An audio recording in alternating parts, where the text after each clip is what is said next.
Welcome to our channel 100% knowledge with success. Video देखने से पहले चैनल को सब्सक्राइब कीजिए और बेल आइकॉन दबाइए। नमस्कार दोस्तों, स्वागत है आपका एक बार फिर से केमिस्ट्री क्लासेज में। हमारे पास संक्रमण धातु संकुल की बात चल रही थी, मेटल लिगेंड बॉन्डिंग की बात चल रही थी, जिसमें मैं बात कर रहा था संक्रमण धातु संकुलों के कुछ गुणों के बारे में बात चल रही थी। आज मैं एक गुण के बारे में बात करना चाह रहा हूँ, जो संकुलों का रंग है वो किस प्रकार होता है। ठीक है, आज का जो टॉपिक है वो है संकुलों का रंग। ये संक्रमण धातु संकुलों का रंग किस प्रकार दिखाई देता है, वो रंगीन क्यों दिखाई देते हैं या रंगहीन क्यों दिखाई देते हैं, उसके बारे में हमने बात की थी। जो पिछला टॉपिक है वो था संक्रमण धातु संकुलों के चुंबकीय गुण, जो पिछली क्लास में हमने पढ़ा था। उसकी लिंक आपको डिस्क्रिप्शन में मिल जाएगी, वहाँ से अगर देख सकते हो, अगर आपने नहीं देखा तो। ठीक है, तो देखो संक्रमण धातु संकुलों का रंग क्यों होता है, कैसे होता है, वो हमको बताना है। देखो आमतौर पे क्या होता है, जैसे हमारे पास कोई पदार्थ है, पदार्थ के ऊपर कोई प्रकाश पड़ता है, तो पदार्थ क्या करता है, उस प्रकाश को अवशोषित कर लेता है। ठीक है, उस पदार्थ क्या है, उस प्रकाश को अवशोषित कर लेता है, और प्रकाश को अवशोषित करने के बाद वो किसी न किसी कलर को, किसी न किसी रंग को वापस लौटाता है। यानी कि जब प्रकाश की किरण पड़ती है, जैसे मान लो किसी पदार्थ पे सूरज की किरण पड़ी, तो वो पड़ने के बाद कुछ किरणें वापस लौटती है, कुछ रंगों की किरणें वापस लौटती है। अब वो जो रंग वापस लौटता है पदार्थ से टकराकर वापस लौटता है, हमें पदार्थ उसी रंग का दिखाई देता है। ठीक है, जैसे हमारे पास कोई पदार्थ है, पदार्थ पे हमारे पास प्रकाश की किरण पड़ी है ना, और पड़ने के बाद वो हमारे पास क्या है, जो किरण लौटी, जिस भी रंग की लौटेगी है ना, पदार्थ हमें उसी रंग का दिखाई देगा। ठीक है, क्लियर है। लेकिन संक्रमण धातु संकुल रंगीन क्यों दिखाई देते हैं, उनमें रंग क्यों दिखाई देता है, ये हमको बात करनी है। ठीक है, तो इसके दो कारण हैं। ठीक है, तो पहला कारण हम देखते हैं डी संक्रमण। ठीक है, डी संक्रमण यानी कि डी कक्षकों से डी कक्षकों में जाना, डी कक्षकों से डी कक्षकों में जाना। क्लियर। अब देखो मैंने आपको यह बताया था कि संक्रमण धातु संकुल में जो केंद्रीय धातु परमाणु होता है, उसके जो डी कक्षक होते हैं, जो डी कक्षक होते हैं, लिगैंड के पास आने पर दो भागों में बढ़ जाते हैं। लिगैंड के पास आने पर दो भागों में बढ़ जाते हैं। कुछ तो ज़्यादा ऊर्जा वाले हो जाते हैं और कुछ कम ऊर्जा वाले हो जाते हैं। कुछ ज़्यादा ऊर्जा स्तर के हो जाते हैं, कुछ कम ऊर्जा स्तर के हो जाते हैं। ठीक है, ऑक्टाहेड्रल में, अष्टफलकीय में नीचे वाले कौन से होते हैं, T2G होते हैं, ऊपर वाले होते हैं EG। ठीक है, अब देखो ये दोनों अलग अलग भागों में बट गए। अब देखो हमारे पास अगर कोई अनपेयर्ड इलेक्ट्रॉन है, अयुग्मित इलेक्ट्रॉन है, तो वो नीचे वाले डी कक्षकों से ऊपर वाले डी कक्षकों में जाता है। ठीक है, यदि कुछ ऐसा हो कि इलेक्ट्रॉनों को हम ऊर्जा दें, एनर्जी दें, और इलेक्ट्रॉन नीचे वाले कक्षकों से ऊपर वाले कक्षकों में चला जाए।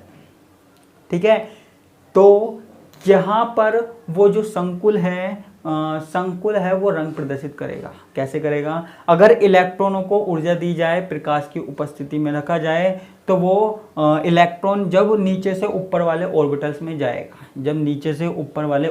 जाएगा, तो वो क्या करेगा, दृश्य प्रकाश से ऊर्जा का अवशोषण करेगा। जो प्रकाश है ना, दृश्य प्रकाश, उससे एनर्जी को एब्जॉर्ब करेगा।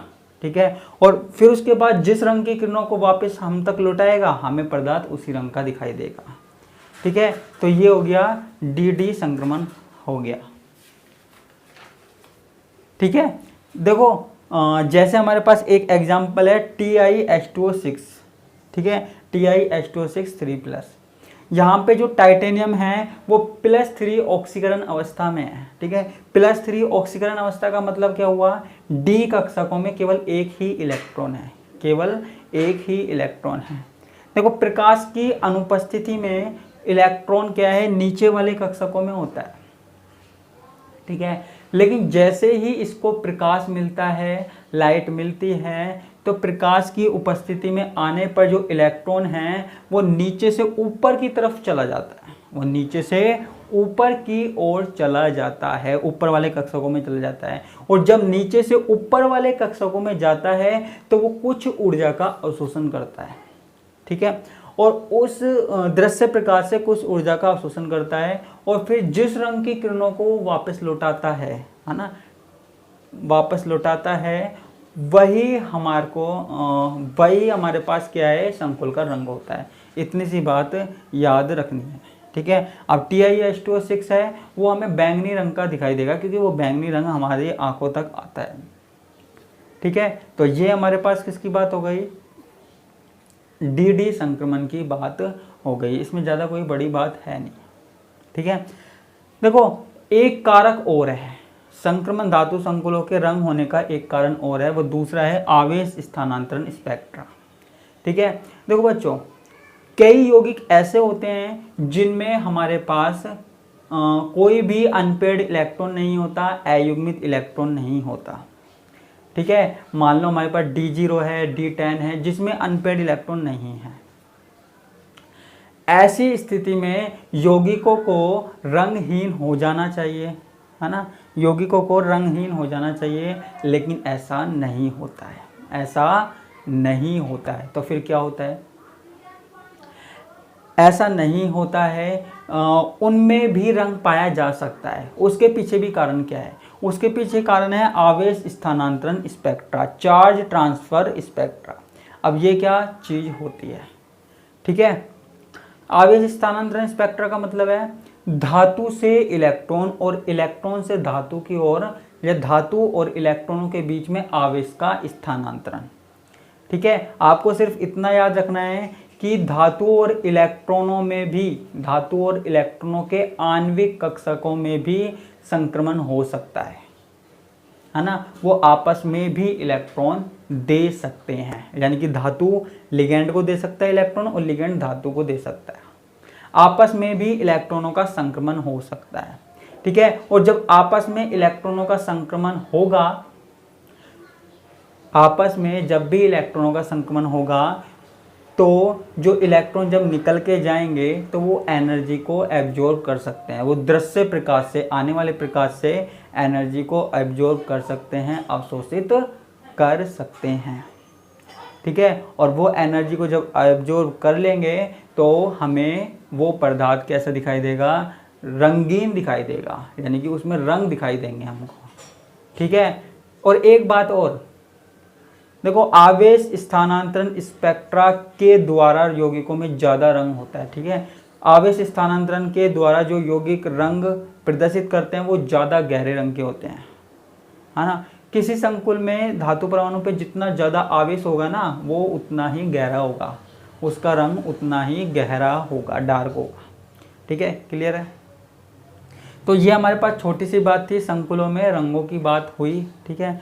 अब हमारे पास एक छोटा सा टॉपिक हम पढ़ लेते हैं, जो ये हमने अभी तक CFT पढ़ी है, क्रिस्टल क्षेत्र सिद्धांत पढ़ा है। इसकी कुछ कमियां हैं, इसके कुछ दोष हैं, ठीक है। अब दोष क्या क्या है, अब देखो, ये सिद्धांत हमें क्या बताता है, ये सिद्धांत हमें बताता है कि लिगैंड और धातु के बीच में आयनिक बंध होता है, लिगैंड और धातु के बीच में आयनिक बंध होता है। कौन कहता है, ये सिद्धांत कहता है, ठीक है।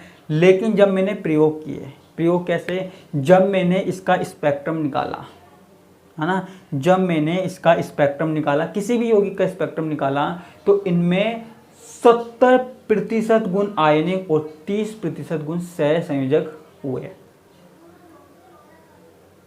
ऐसा क्यों हुआ, ऐसा क्यों हुआ, जबकि उसके अनुसार पूरा का पूरा आयनिक होता है। तो ये पूरा का पूरा आयनिक नहीं होता, और इस बात के बारे में ये सिद्धांत नहीं बता पाया, ठीक है। तो ये इसकी कमी हो गई। एक कमी और देखो, इस सिद्धांत में पूरा का पूरा ध्यान D कक्षकों पे दिया है।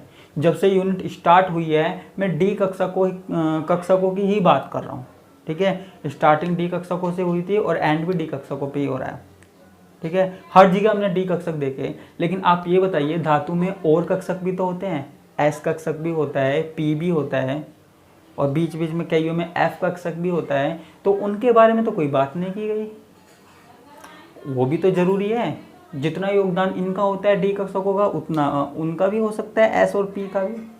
तो उनके बारे में तो कभी बात नहीं की गई। तो इस बात को भी ये सिद्धांत नहीं समझा पाया।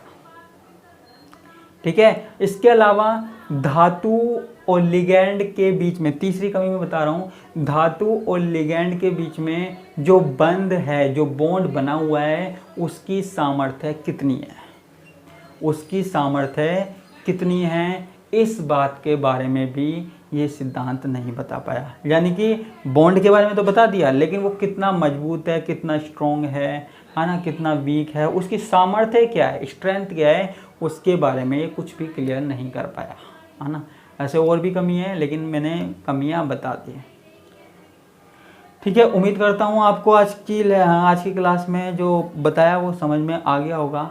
ठीक है, तो जो भी नए हैं, एक बार वो रिक्वेस्ट करूँगा मैं, जो भी नए हैं अभी तक जिन्होंने चैनल को सब्सक्राइब नहीं किया है, वो ज़रूर कर दीजिए, क्योंकि इससे आपको ही फ़ायदा होने वाला है। ठीक है, क्योंकि देखो आप थर्ड ईयर में हो, बीएससी थर्ड ईयर में, तो मैं जल्द ही आपके लिए लाइव क्लासेस लेके आऊँगा, और जल्द ही आपको थर्ड ईयर के बाद क्या करना है, थर्ड ईयर के बाद आप क्या करना है, क्या कर सकते हो, किस फील्ड में जा सकते हो, किस लाइन में जा सकते हो, तो उस बारे में भी मैं आपको पूरी जानकारी दूंगा कि कौन कौन से क्षेत्र आपके लिए खुले हैं, आप बायो से हो या मैथ से हो, कौन सी चीज़ आपके लिए सही है, वो जानकारी भी मैं आपको दूंगा। क्योंकि इस टाइम पे, कोरोना के टाइम पे आप घर पे बैठे हो और आपको ऐसी जानकारी शायद ही किसी से मिल पा रही होगी। ठीक है, क्योंकि आप किसी के भी कांटेक्ट में नहीं रहे, तो मैं वो सारी जानकारी आपको दूंगा। तो उसके लिए आप एक छोटा सा काम करना है, आपको मेरे चैनल को सब्सक्राइब कर देना है। ठीक है, तो जब भी वीडियो आएगी तो आपको पता लग जाएगा। ठीक है, इसी के साथ मैं विदा लेता हूँ। धन्यवाद, नमस्कार, टाटा, बाय बाय।